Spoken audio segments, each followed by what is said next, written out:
Renowned scholar Iris Marion Young developed the social connection model to explore the webs of responsibility in times of structural injustice. The development of this model was in response to her belief that citizens routinely only feel a moral obligation towards injustices that they witness. She also sought to build upon the concept of structural injustice and then present a novel model of responsibility for these continued injustices in the world.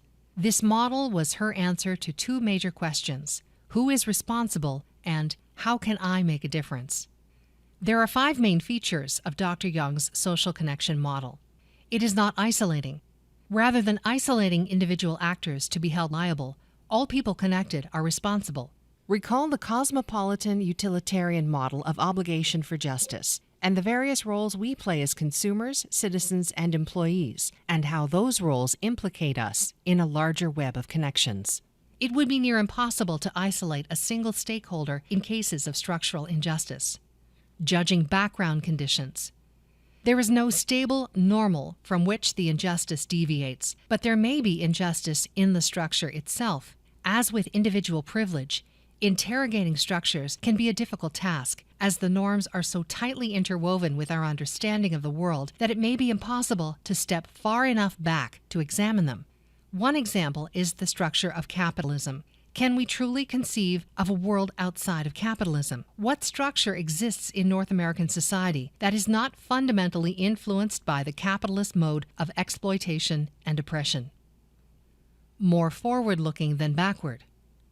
Rather than looking at past incidences, we should look at ongoing processes that are likely to continue producing harm. While seemingly self-evident, many liability-based processes look at the past as points of interrogation rather than at how these structures will continue to harm populations in the future. Shared responsibility. Young suggests that we are all responsible for undoing structural injustices, but not all responsibilities are the same. Discharged only through collective action. This feature suggests that the response to structural injustices also comes from political responsibility and action. A sole state or individual will have far less success, though that does not absolve them of responsibility, than a collective effort, and that advocacy and political engagement are, therefore, part of the responsibilities.